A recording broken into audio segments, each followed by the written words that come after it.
Hello and welcome to TechWhirl's Fast 5 discussions, and thank you for joining us today. My name is Al Martin, and I'll be moderating today's Fast 5 on the Darwin Information Typing Architecture, or DITA as it's often known. Thankfully, I'm not alone on this broadcast. We have a number of folks who are going to help answer the questions that are out there and hopefully help to make this a little clearer for everybody who is watching now and watching later. Patrick Bosick and Steve Morse from DITA are with us, as well as our resident DITA expert for TechWhirl, Jackie Samuels. They're all here to answer questions. Joining me in moderating our discussion today will be my partner and the editor of TechWhirl, Connie Giordano. Hi there. Before we answer all of your questions, let's meet everyone, and we'll start with Patrick. Patrick's the co-founder of Josick LLC. It's the company that makes DITA. He spent a lot of time working on products focused on improving authoring, production, and the distribution of content. Most recently, his primary focus has been Josick's primary product, DITA. Steve Morse, also from DITA, has been a professional communicator for 30 years. Started out in newspaper, television journals, before moving on to a variety of roles in tech writing, communications, and marketing. He's doing marketing, content marketing, and a variety of other things for DITA, and is their main communicator on the blog as well as in social media. Steve and Patrick are both from DITA, which is one of our sponsors. We do encourage you to check out their product, and we're going to do our best. We have about 50 minutes or so to answer the questions. We know this is a very complex topic. We do encourage, if you do have additional questions or you're interested, contact DITA. They do a free consultation, and we'll be able to kind of work with you one-on-one, answer your questions, be able to walk you through their product. We appreciate them underwriting this broadcast as well as all the material on DITA on our site. So be certain to check them out. You can either, once we switch over, you'll see their URL by their names, but also if you're on our website, you'll see their logo in the advertising over on the right side. So, moving on, our resident very special writer as well, Jackie Samuels, is with us. She owns Writing Wise. It's a consulting business for technical publications. She's been working in DITA since it was lowercase, actually, back in 2005, where she was a technical writer for a high-tech company who ended up adopting DITA. After years of hands-on work as a writer, she launched her own business to help others be able to conquer some of the hurdles that moving to this standard delivered. And finally, Connie Giordano, the editor of TechWhirl's vast empire of content and moderator of TechWhirl's various lists, is here as well. The other person who is behind the scenes right now is Jill Parman. She is also one of our very special writers. She's helping with the live notes that are being updated. So the two things we're doing, we're obviously broadcasting live. All of our questions and the questions that were submitted to us are in a public Google Doc, and as we go through here, Jill and the rest of us will try to update the notes as we go. This is an open doc, by the way, so if you want to add some additional information, go for it. We have some rules on there. We really ask you to pay attention to them, and if you have a wonderful thing to add, go for it. Also add a little bit of information on why you think this, so we can go ahead and source it. So let's talk about the Fast 5 idea. We've done these before. This is our first one of the year, but we've done them before. We have 5 big questions that we're going to ask, and then we have like 45 other ones that have been asked by everybody else. So we're going to get to these questions. We had a lot of questions submitted on our sign-up form. And finally, if you do have a question during the broadcast, use the Twitter hashtag TWFast in the numeral 5. That will pop up on our Hootsuite thing, and we will do our best to answer them. If we don't get to all of them, we're going to go ahead and fill out our little doc and go from there. So make sure that we answer all these questions. This material will be posted later online. So before we go into our official Fast 50, I'll pose a question to everybody here just to help everyone understand how much we all know about DITA. I have a general idea of it. I have read a little bit, but that's why I'm going to ask some of the questions as opposed to answering any of this stuff. So for Patrick and then Steve, since you're both on the same camera, Patrick, we'll have you go first. What was the first time you came across DITA in your career? When you first heard about it, what was the thought that you had? Like, where were the major questions you had? And then finally, how long did it take before you really became an SME? So I think it was the same time that Casey and I, Casey's the other half of the founding portion of the company. We came across DITA when we were discussing with one of our associates who we had just kind of known from around the Rochester, which is the town we live in. And he had presented it as basically a better way of getting into developing content in XML. And at that point in time, we were building purely XML content development and delivery systems. And that had a lot of overhead every time you signed up with somebody new. And it was something that we were having a very hard time justifying to customers, this idea that they had to go through and make all these definitions in their XML before they could get any value out of it. So this was very intriguing to us. It did take a little time before we really understood. I think that was more bullheadedness, but on Casey and my part than anything else.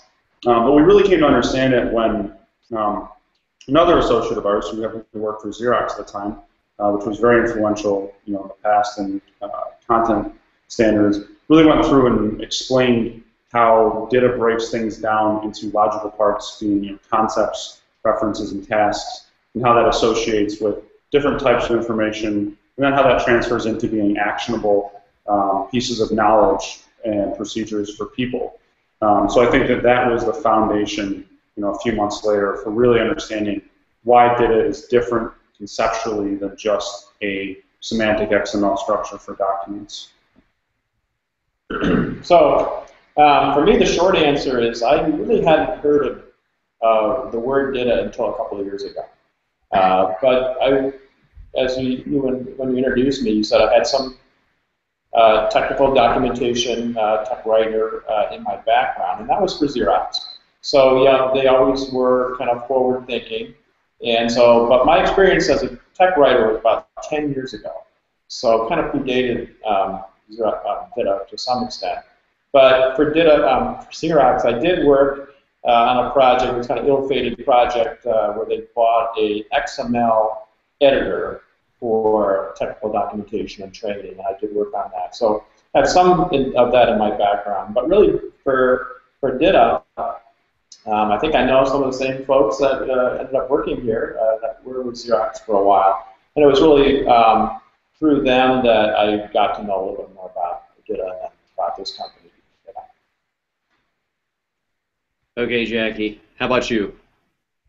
Okay, so I was working as a technical writer in a high-tech company, and my manager came back from a conference, and she was all excited. I've never seen anybody so excited about coming back from a conference. She said, "There's this thing called DITA."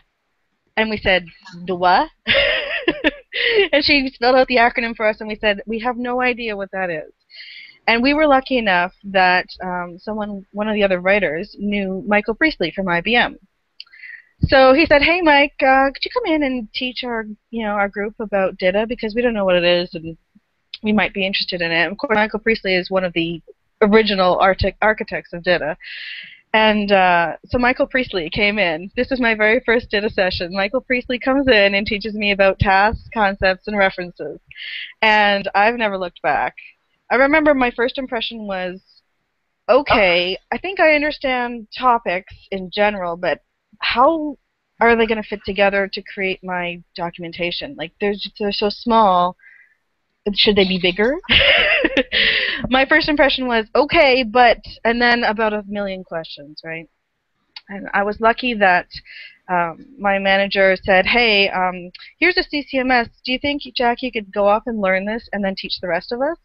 And that was the beginning of my DITA career. Michael Priestley teaching me topic-based writing and learning CCMS in my very first few months of DITA.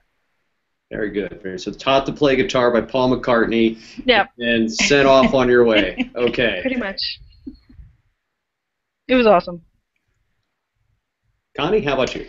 Well, I think the first time I ever heard of DITA was in relationship to somebody who designed sunglasses or something. When you do that search on Google, that's usually what comes up. But I actually remember in one of my jobs, probably I guess 6 or 7 years ago, doing some research and getting onto the IBM site and seeing this DITA information architecture thing going, I wonder what this is, and is it going to help me, organize all of this stuff that I have for this particular company that I was working for. So I have not really had the chance to actually work with it hands-on the way everybody else here has, but I do have a relatively general understanding of it. If I didn't, you'd probably kick me off as being an editor of TechWhirl. So I kind of understand the whole concept behind, tasks and references and concepts and whatnot, which I did use in doing a lot of my online help systems over the years, because it was just a really logical way to organize things for people. But I never got as far as XML or DITA. So, I'm here to learn and ask the questions that Al doesn't ask. So. Gotcha. All right. So there is plenty of questions to be asked. So let's go ahead and do it. Connie's going to lead off with our first question.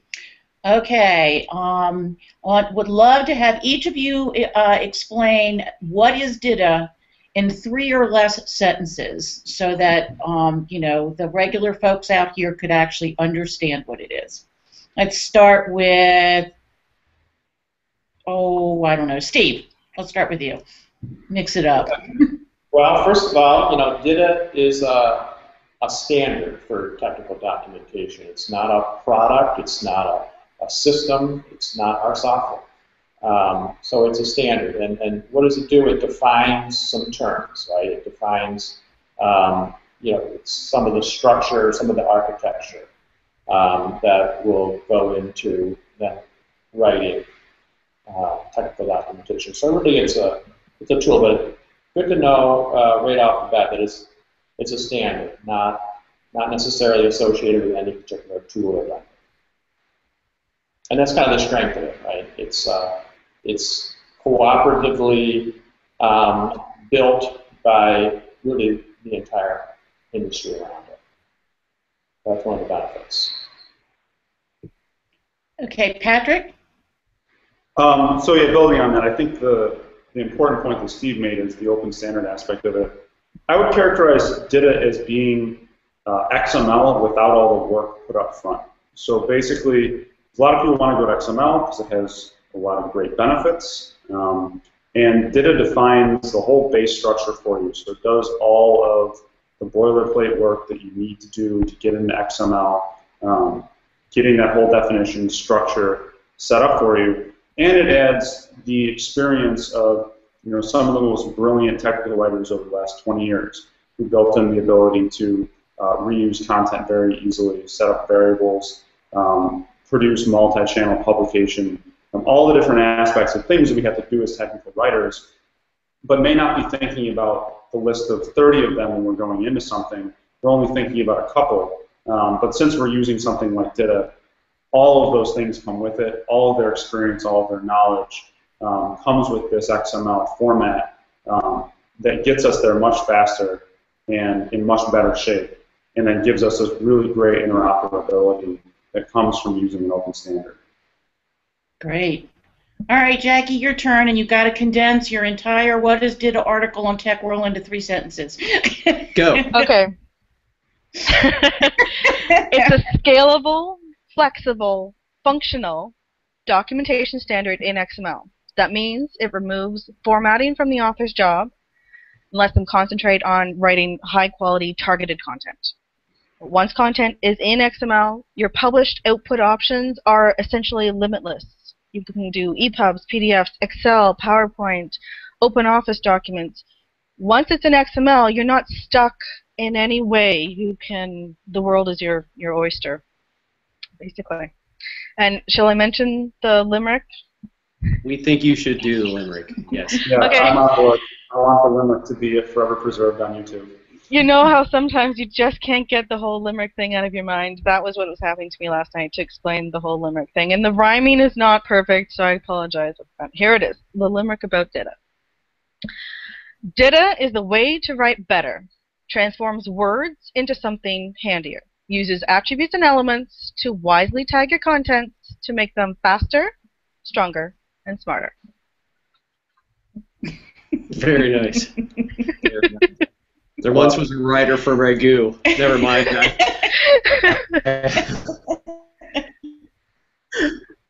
All right. Very nice. Thank you so much for those questions. What was that, Patrick? So let's make sure we get the transcript of that limerick into the comments for the video that's posted. It may already be there right now. Remember, we have the live note, so we may already be able to tweeting everywhere right now.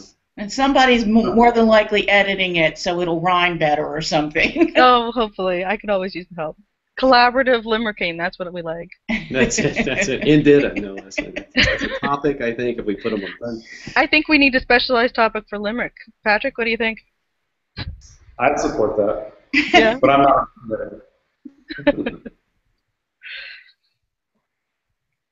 We've actually heard that there might be a special topic coming that's going to be released later this month. So, all right, really? So let's move on to our second question. What did you say, Jackie? I just said, oh, really? Interesting. Indeed. So our second question is, what does DITA do, and what does it doesn't do? Jackie, why don't you kick off here, and we'll go back the other direction. Sure. I kind of focused on the second half of the question there. What doesn't it do? Because that is often more helpful. So DITA does not magically make your content better just by having your content in topics inside your, your angle brackets in XML. Doesn't improve the quality of your content, but it gives you that infrastructure to be able to improve the content quality, to be able to make it more agile, more versatile, be targeted to a specific audience. You have all these opportunities once the content is in DITA. The other thing that doesn't do, and this is a huge source of confusion for, I think, probably about 99% of the people who are initially adopting DITA, it doesn't include publishing your content. DITA itself is the XML standard.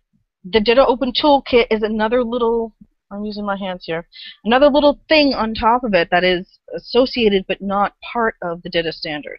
And the DITA Open Toolkit lets you publish. It's one of many, many, many options that you have for publishing. But the DITA Open Toolkit is a lot of work.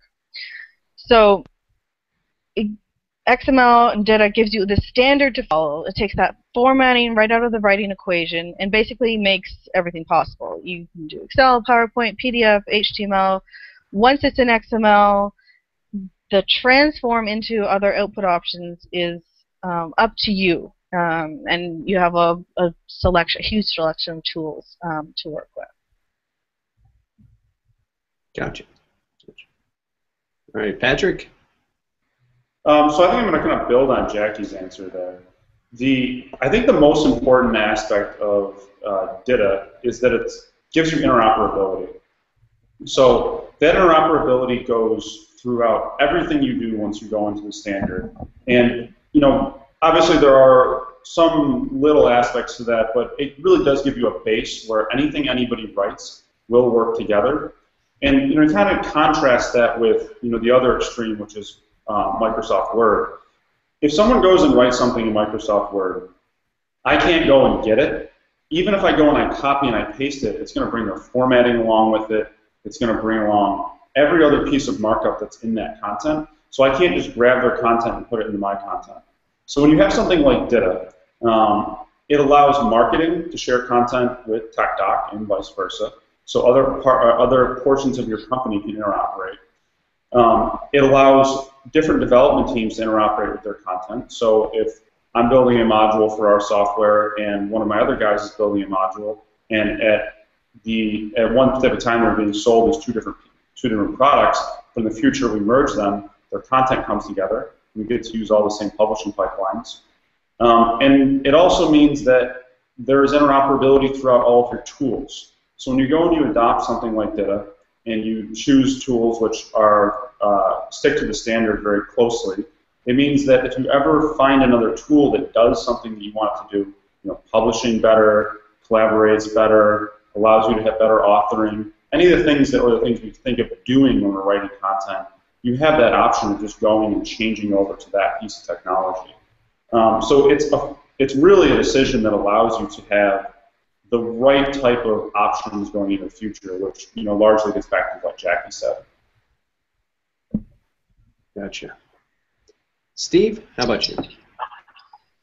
Yeah, my answer was, DITA doesn't do anything, right? It enables you to do things, though. So, but there's a lot of work involved, obviously, in structuring your content. So why would you want to do it? What can you do with DITA? I think content reuse would be a big thing that that DITA enables you to reuse your content. And so if you have a lot of content that you need to reuse, if you have different products that share content, or if you have different formats that you want to say the same things in different formats, and that's a good use of DITA. And or multiple languages, right? If you have to translate everything into 10 languages, there's a real advantage to structuring it and using DITA together with a translation provider to make that process go more efficiently.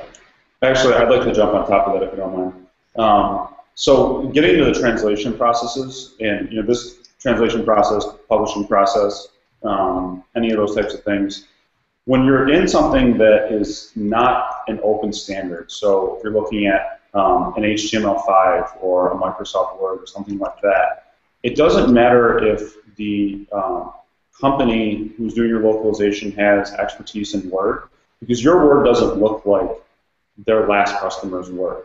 So they still have to go through this whole expensive discovery and parsing and formatting process ahead of being able to actually do the job you want them to do, which is to localize your content or translate it and send it back to you.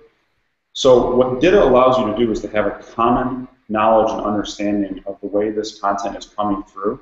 And if you pick a provider who has a history of DITA translation and understands DITA, you automatically can assume that they can chunk your content right, they can run it through memory right, the setup is going to be lower, and they're going to be able to perform high-value aspects without any of the junk that goes into pulling apart HTML or Word content, which, by the way, is very expensive, or can be. Gotcha. Gotcha. All right. All right, let's move on to our next question. Okay, so we've got a pretty good understanding now of what DITA is and what it can do and what it doesn't do. So the next question that seems kind of obvious, but we're going to ask it anyway, is what tools do I need? Do I need this component content management system? I guess essentially, what role do tools play in publishing content using DITA? Let's start with Patrick this time. Well, I mean, you know what my default answer would be, being that we're a tools vendor. But I think the reality is that the tools you need really depend largely on what it is you're looking to do. There's actually a really great discussion on the DITA users group that was started by Elliot Kimber that was talking about doing DITA without a CCMS. And it really talked to all the different ways that you can go through and you can put together other tools to get to the idea of a solution that would work for some teams. And then if you go and you read down through all the responses, what really came out at the end of it is that a CCMS has a lot of things that are valuable. Managing translations and localizations is a huge one. If you're doing translation or localization of your content, you do not want to do that without a CCMS. Every good CCMS in the market does it, EasyDita does it, and it's really a very high value-add aspect of the software. And then also the CCMSs will offer collaborative aspects, so getting other people involved. But you can very much go and pick up, technically pick up WordPad, and you can start typing tags into WordPad. I would never recommend doing that. You have much better things to do with your time. But you can go and get a license of Oxygen, you can set up a shared file system, and you can do DITA that way. The DITA Open Toolkit is free, So, I mean, air quotes free. It will produce PDF that, maybe you're okay distributing for free, HTML that maybe you're okay distributing for free. But, the base of it is free. So the tool set that you actually have to invest in depends entirely on what you need to do. And that's the way that it should be looked at. So when you understand that you want the interoperability, you want the future-proofing, you want the structure, the semantics from DITA, you've made that decision, that's when you should go and say, okay, what am I going to do? And that's when you buy tools. That's what we call tools, I think. I think you can break the tools down into two major classifications, right? There's a tool that can help you to offer in DITA, and then there's tools that can help you manage all those things that you offer. And publish, of course, too. And publish. Yeah, three. So EasyData does both of those major tasks. It has an authoring, three major tasks. It has an authoring tool. So what is that? Why do you need an authoring tool? It would be because, as Al or Pat just mentioned, there's a lot of tagging, a lot of, I call it inside baseball, right? It's things that maybe a lot of your content contributors aren't familiar with. And so it is nice, it can be a big advantage to you if you want to have a lot of people collaborate on content creation, to have a tool that makes it easier for them, makes it familiar to them, makes things look a little bit more like Microsoft Word. So that's authoring tools. And then, again, I think mainly for this collaboration issue, which can be a tough hill to climb for a lot of folks, a CMS will help you to create kind of a shared collaboration space, right? So make it easier to assign people work, make it easier for them to go in to the content and do the work, either writing or reviewing or approving content, and then finally publishing and being able to, the CMS will help you pull all that stuff together and get things published in the format in a timely way. So I have a follow-up, and maybe as Jackie, you jump into this, into your answer. Steve, you just mentioned inside baseball, and there's a lot of terms that are thrown around in DITA. And matter of fact, Jackie, you just put an article out. We published it this week on that. Can you talk through, as you're kind of jumping off in that particular answer, can you also take a look, answer some of these questions on some of the kind of the specific language that goes along with the tools and the CMS? Sure. Was that for Jackie? Oh, that's good. Okay. Yeah. Was that for me, Al? Yes. Mm-hmm. Okay. You might need to prompt me on what exactly you need there. Let me, okay, I think I know what you're talking about. So let me answer the question first, and I'll explain the acronyms as we go. So you need three types of tools, which can sometimes be combined into a single tool, like with EasyData. Okay, but before I go through the tools, I'm going to reiterate what Patrick said. Your tools are almost the last thing you're going to make a decision on. Your content strategy drives what you need to create, how you need to create it, and what your outputs are going to be, what your user experience is going to be. And from there, how you want to do something and where you need it to go is what helps you decide what tools you need, what tool combinations you need. So it could be that all you need is EasyData and the DITA Open Toolkit, and you're good to go. But the three categories, just like Patrick and Stephen said, you need something to author with, and that's going to be an XML editor that supports DITA, and that could be something that's embedded in your CCMS, like EasyData has. You need something to manage your content. That might be a shared file system. It might be a CCMS. It could be a combination of shared file system and a versioning system. So CCMS means Component Content Management System. It's very specific to DITA. It needs to very specifically support DITA, or else you're going down a very bad place. A CMS is just anything that manages content. CCMS is something that manages content at the modular level, like DITA has with topics. right? We've got the tasks, concepts, references. They're pulled together by maps.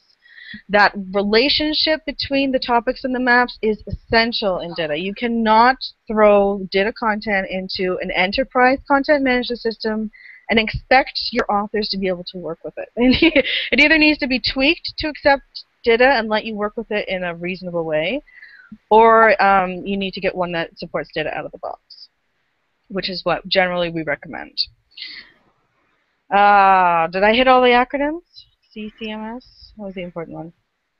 Yeah, no, that's good. Yeah, the acronym explanations are always tough. DITA and CCMSs and everything else. I remember when we put together the CMS portal a year ago. You and I you got to explain all of the differences there. So always confusing.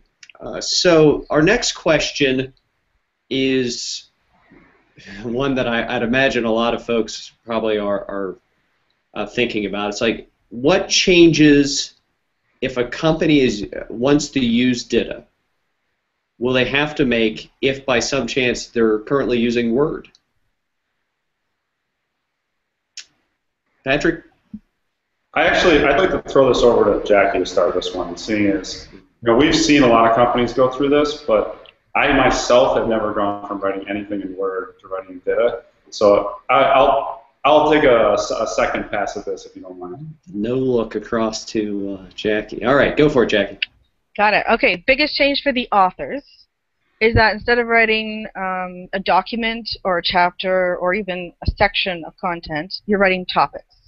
And topics are very specific. They have a very distinct goal. They meet a user's requirements. They have a title, a short description. They have very specific elements that are allowed. So that's the biggest change for authors. But then there's all the stuff that you don't need to do anymore, like worry about footers and headers and tables of contents and automatically generating numbering for figures and tables. And have I mentioned footers? I have a client who spends at least 40% of their time trying to fix their footers in Word. You don't ever have to worry about that stuff. You set it up once in the transforms, which is part of your publishing tool, and then you never worry about it again until you need to modify it for rebranding or something like that. The authors literally do not need to format anything in a document anymore. They instead are applying these elements, and the elements have to be the right types of elements. So that's the other thing. They need to learn what types of content fit into what elements and how not to, it's what we call tag abuse. Say, oh, look, that element's allowed there. I'm just going to use it even though it's really not the right one for this particular piece of content because I just want them in this order. Tag abuse is a bad thing. It can lead you down a really bad path, and you should avoid it. Abuse is, a strong word, but yeah. So your other change is that now all of a sudden you're able to reuse content. And this confuses people because DITA allows you to reuse all sorts of content, and people don't realize that it's not restrictive in any way.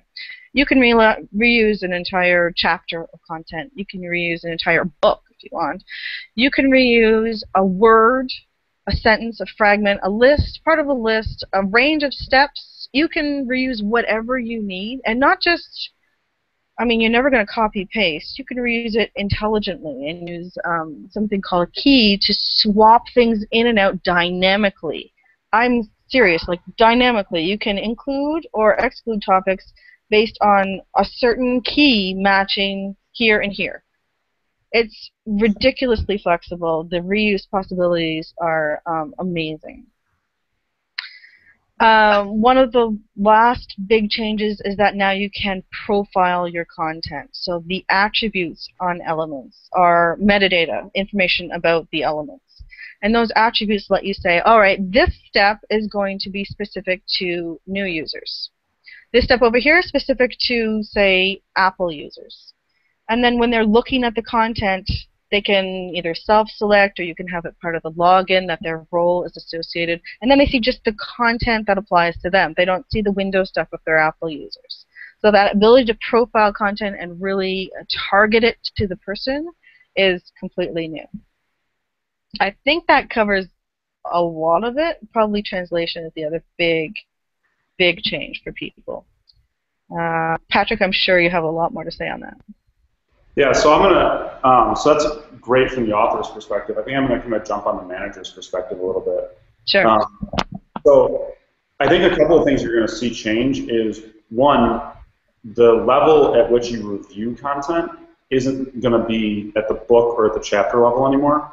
So even customers, the new customers we have come over who are going from a more antiquated method to something like DITA, they still want to review the chapter level. It's very comfortable for them. So they want to go and hand Steve a stack of papers like this and say, here, review this. Which, of course, with tighter deadlines is not the most efficient way in the world to do it, because likely he only has to actually look at maybe 25% of it, and he should just be sent those aspects. So when your content is in little pieces, components, you can have people review at that level, and you can get sign-off a lot faster. You're also able to see progress on documents much more dynamically and in real time. So if Steve only has time to review 10 out of 20 topics in that chapter that apply to him, he can do half of them today, and I can see that he's half done, and that those half are ready to go for translation. So you have a much more agile process. Getting back, because I want to really highlight the formatting aspect that Jackie brought up right in the beginning. I don't have to ever have this conversation. Hey, for tasks or for procedures, make sure we use heading 3, not heading 4. I noticed that you're using a combination of heading 3 and heading 4, and please don't bold things before we put them through the publishing pipeline. So you get into this place where not only are people not worrying about formatting, which there's good research shows that it saves almost 50% of their time, you're also not worrying about other people screwing up formatting, which I'm sure is an enormous headache when you're dealing with more than a couple of writers.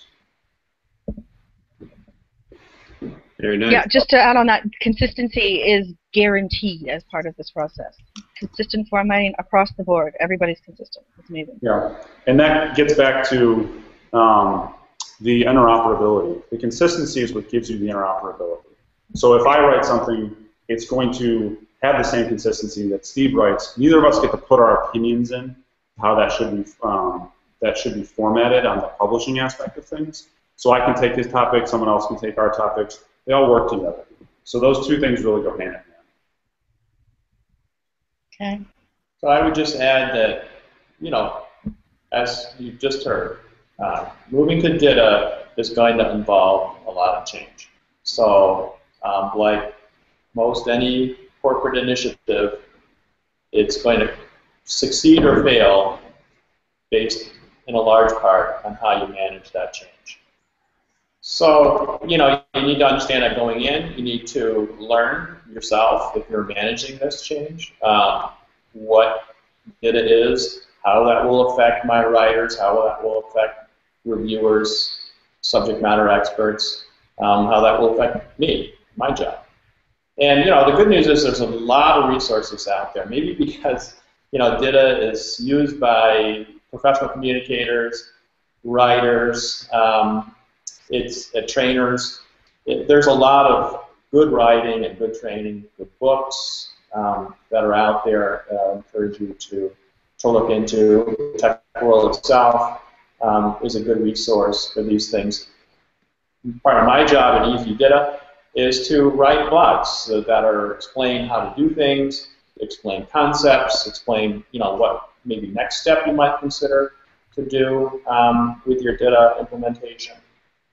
And so you can certainly check out our site for those things. And some books that I would point to, for writing, DITA changes the way you write. Right? You write shorter things. You write things that you're intending to be reviewed. So that's a new way of writing. There's a couple of books. There's a book on minimalism. There's a book, Writing for Reuse, that we would recommend.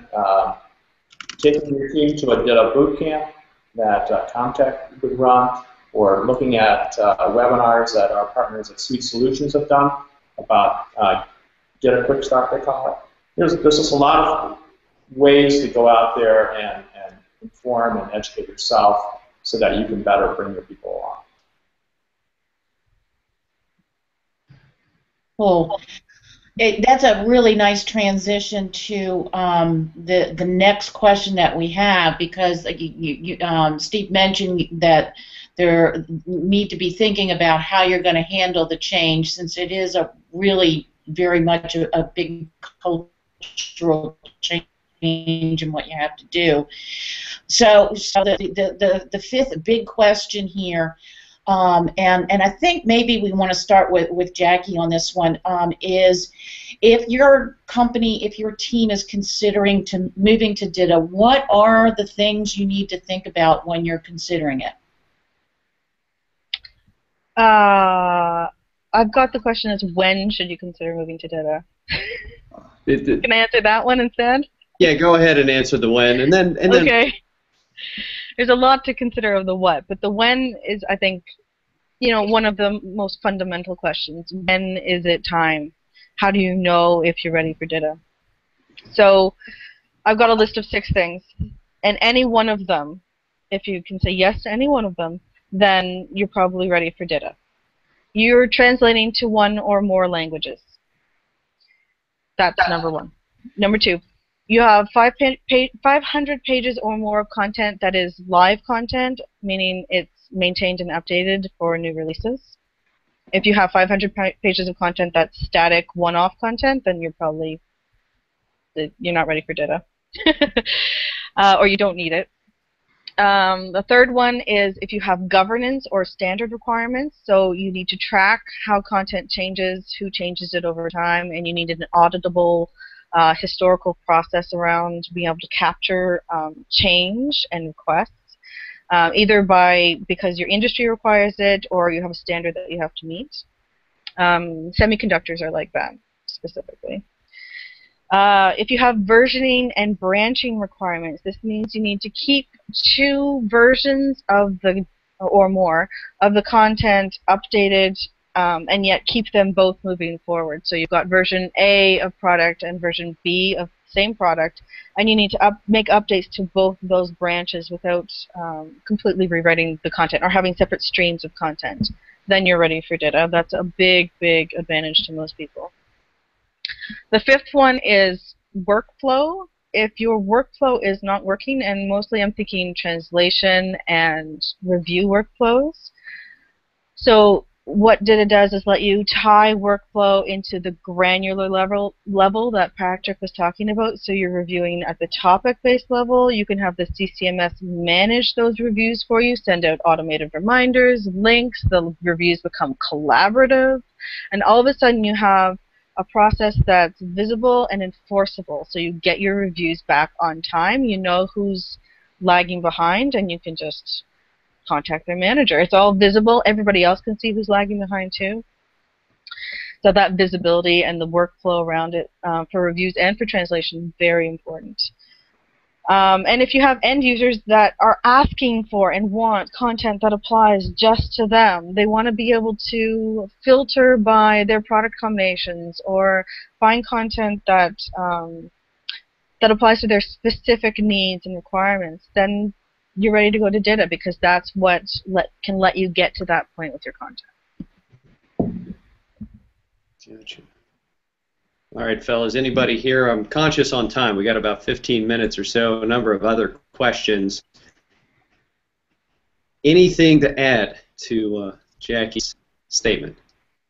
I think that was a great summary. Thumbs up, Jackie. Thanks.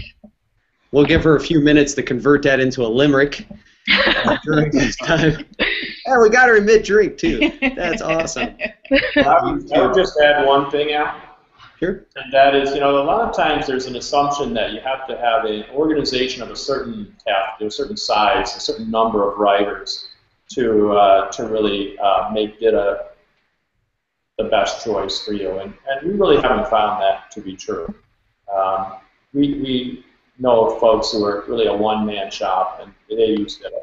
And why? For all the reasons that we've already enumerated. It really doesn't, you don't need to have a giant organization to make DITA work. I agree wholeheartedly with that one. In fact, I've had companies who've moved to DITA without even one full-time writer. It made sense because they needed to create these crazy outputs from their content. They needed to create training PowerPoints and HTML for this, and a version of PowerPoint for the instructors, and there was just no way of doing all this easily without moving to DITA.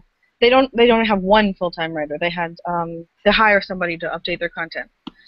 So number of pages and number of writers, not a factor in moving to DITA. Not even your budget is a factor, because you can do it on a shoestring if you have to. Gotcha. Well, that's good to know as well. I know a lot of folks, there seems to be two sides to this, right? They're setting up the architecture and the systems and understanding it, and then there's the writing side to it. Most of what we're talking about today is going to be the right of the architecture and answering the questions on really DITA.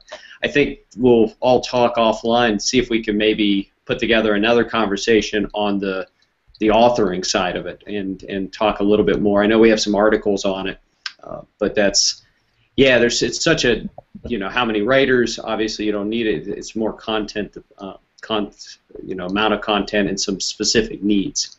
We did have a number of questions submitted from our audience, and we're going to hit and miss some of these, and then we'll double back to answer them all either via links to our articles that we have at TechWhirl, or we'll type some of these answers, given that we have about 15 minutes or so. First question we will hit, let me check Twitter. We're still good on the Twitter stuff. So we'll go to the questions submitted from folks who had signed up. I'm told there are document definitions that are designed for specific industries and professions. If so, I'd like an overview of the most widely used. Which one should a contractor focus on? Go. Patrick, do you want to hit that one? Well, okay, so I think it kind of plays into what your background is to begin with. So there's a machine industry, there's a learning and training, there's silicone chip industry, there is, I should have researched this before.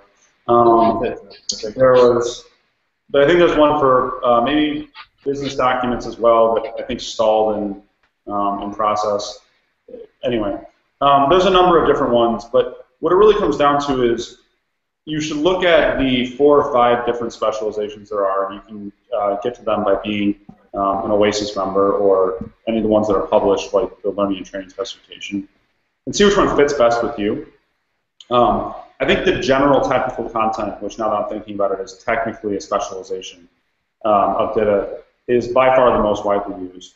And it's the most widely used because it offers you a very common sense based set of things that almost everybody does if you create some type of technical content.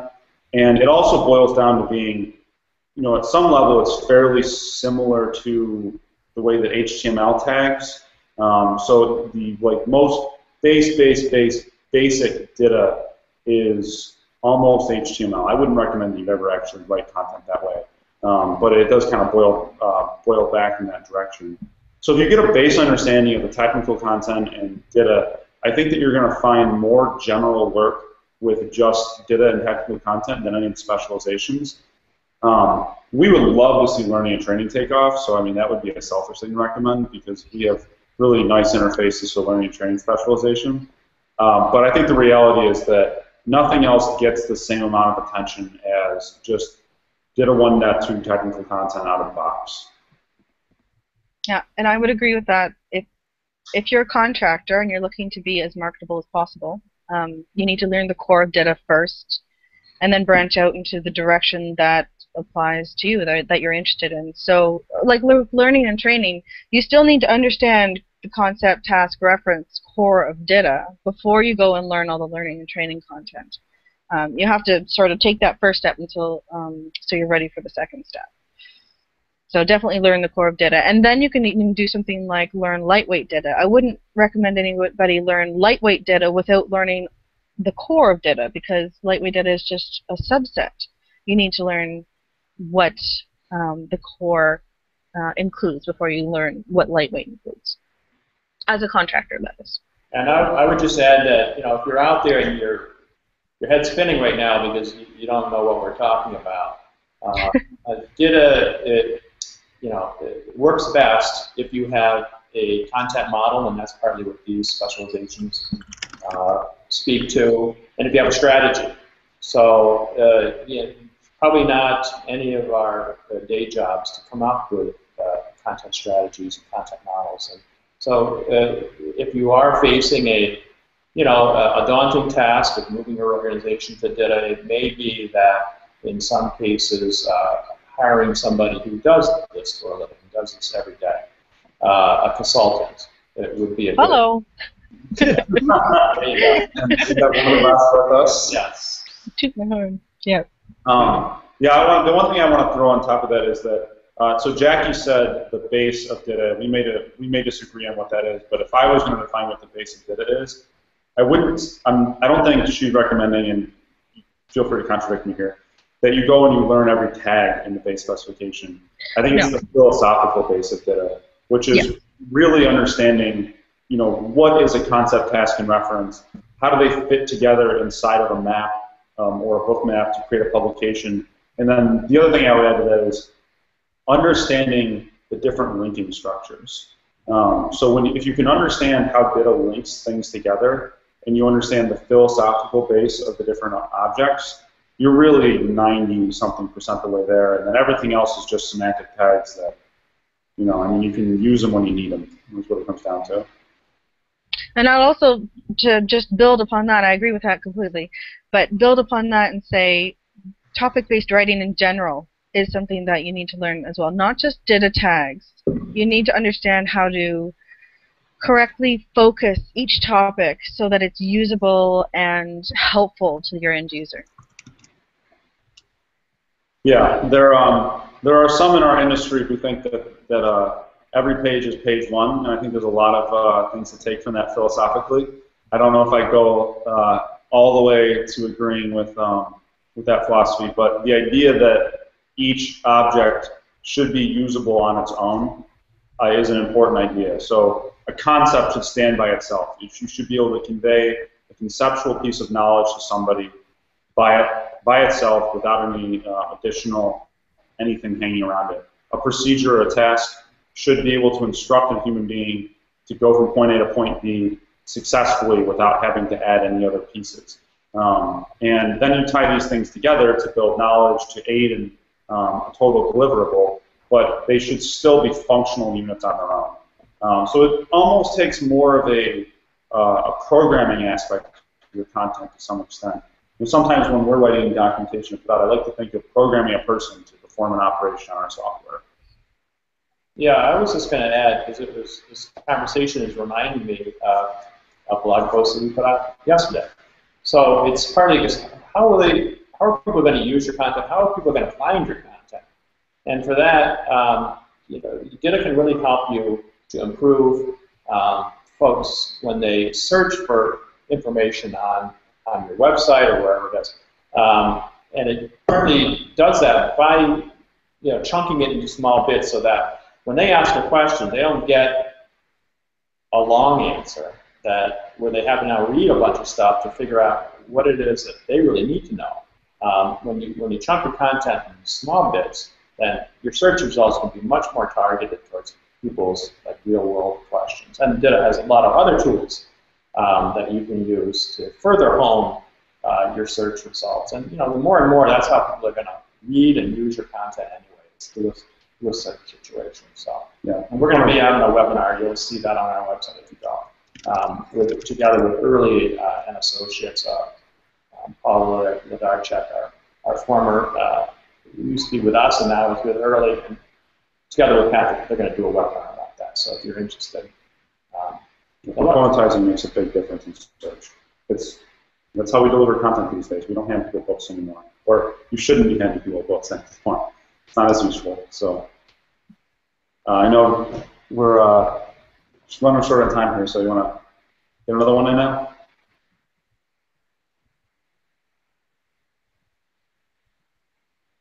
You want me to go ahead and... All right, we got one final question that we have time for, and we will try and get answers to the remaining questions that we couldn't get to today. But for this final question, it's another real foundational kind of question, and that is if you could describe the difference between DTD and DITA. And I believe that DTD is document type definition. Pick one. I'm not sure who would be the best to answer that. Go. Patrick, go for it. Okay. Well, a DTD is basically it's a document type definition, so it defines your XML structure. DTDs have been around forever, ever since XML was first originated. So if you think about, XML without DITA, a DTD just tells you where the different tags or elements you have can go. So there's a DTD for DITA that describes how DITA lays together. If you think of DITA being what you're putting your content into, the DTD just defines that structure. It gives you a consistent structure and lets you know where things are allowed to go. It's a blueprint for your structure. That's all it really is. So they're not really the same in any way. They work. DTD is used to define DITA. Yep, that's what I would say. Rules that tell you which elements are allowed in which order. Yeah, it's a rule sheet. Yep. That a computer can interpret and then validate your content. Well, thank you so much. And there's an infinite amount of questions here, and this, I think, hopefully the last hour has helped answer some of those questions for everybody who's been watching. We have been taking notes, and in addition to this conversation, we will be launching one of our kind of research portals on DITA. We've been publishing, Jackie's been leading the charge on developing a lot of our DITA content, working with Easy DITA. We will be launching the portal itself, which will kind of go from beginning, just getting to know the idea, all the way to some advanced templates and tools to be able to do this. So that will come out on TechWhirl later this month or early next month. So we're getting there to help answer your questions. While we're out of time, we're certainly not out of any additional questions.